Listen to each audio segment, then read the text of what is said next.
नालायक बेटा।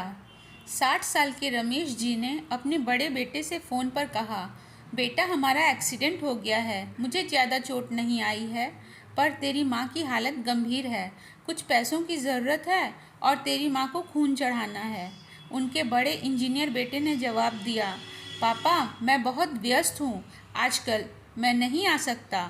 मुझे विदेश में नौकरी का पैकेज मिला है, तो उसी की तैयारी कर रहा हूँ। आपका भी तो यही सपना था ना? और पैसों की तंगी भी चल रही है। पैसे की व्यवस्था आप खुद कर लीजिए, मैं बाद में दे दूँगा। उन्होंने अपने दूसरे डॉक्टर बेटे को फ़ोन किया, तो उसने भी आने से मना कर दिया। उसने अपने ससुराल की शादी में जाना था। हाँ, इतना ज़रूर कहा कि पैसों की चिंता मत कीजिए, मैं भिजवा दूँगा। यह अलग बात है कि उसने कभी पैसे नहीं भिजवाए।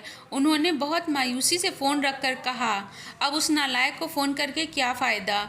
जब ये दो लायक बेटे कुछ नहीं कर सके तो वो नालायक क्या कर लेगा? उन्होंने सोचा और बोझिल कदमों से अस्पताल में अपने पत्नी के पास पहुँचे और कुर्सी पर बैठ गए और पुरानी बातें याद करने लगे। रमेश जी स्कूल में शिक्षक थे। उनके 3 बेटे और 1 बेटी थी। बड़ा इंजीनियर और मंझला डॉक्टर था। दोनों की शादी भी बड़े घराने में हुई थी। दोनों अपनी पत्नियों के साथ अलग अलग शहरों में रहते थे। बेटी की शादी भी उन्होंने खूब धूमधाम से की थी। उनका छोटा बेटा पढ़ाई में ध्यान नहीं लगा पाया। 11वीं के बाद उसने पढ़ाई छोड़ दी और घर पर ही रहने लगा। कहता था मुझे नौकरी नहीं करनी, अपने माता पिता की सेवा करनी है। पर मास्टर साहब उनसे बहुत नाराज़ रहते थे। उन्होंने उसका नाम ही नालायक रख दिया था। दोनों बड़े भाई पिता के आज्ञाकारी थे, पर वह गलत बात पर उनसे बहस भी कर बैठते थे। इसलिए रमेश जी उसे पसंद नहीं करते थे। जब रमेश जी रिटायर हुए तो जमा पूंजी कुछ भी नहीं थी।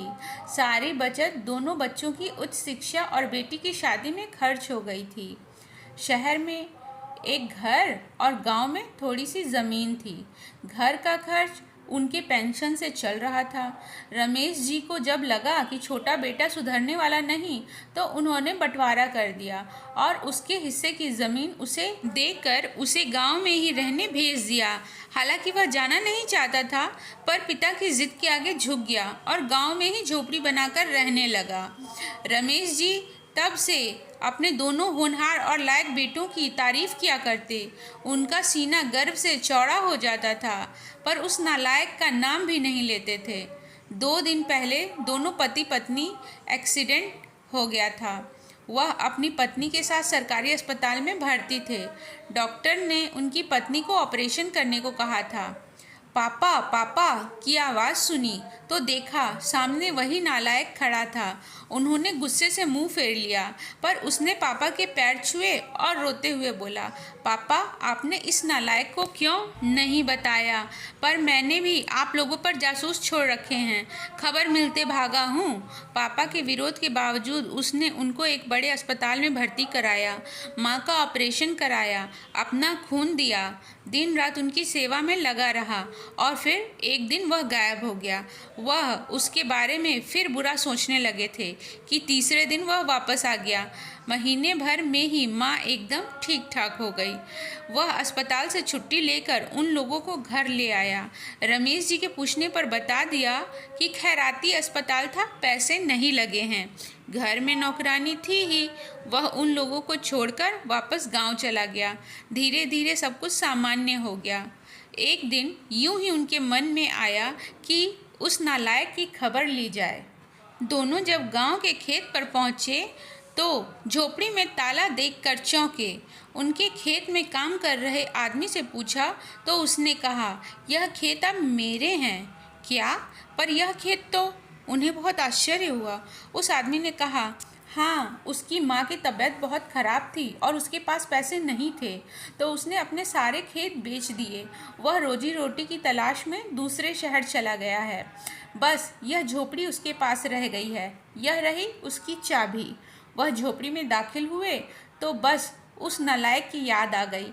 टेबल पर पड़ा लिफाफा खोल कर देखा तो उसमें रखा अस्पताल का 9 लाख का बिल उनको मुंह चिढ़ाने लगा। उन्होंने अपनी पत्नी से कहा, पालकी तुम्हारा बेटा नालायक तो था ही, झूठा भी है।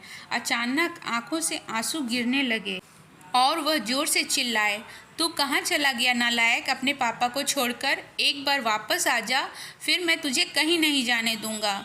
उनकी पत्नी की आंखों से भी आंसू बहे जा रहे थे और रमेश जी को इंतज़ार था अपने नालायक बेटे को अपने गले लगाने का। सचमुच बहुत नालायक था वो।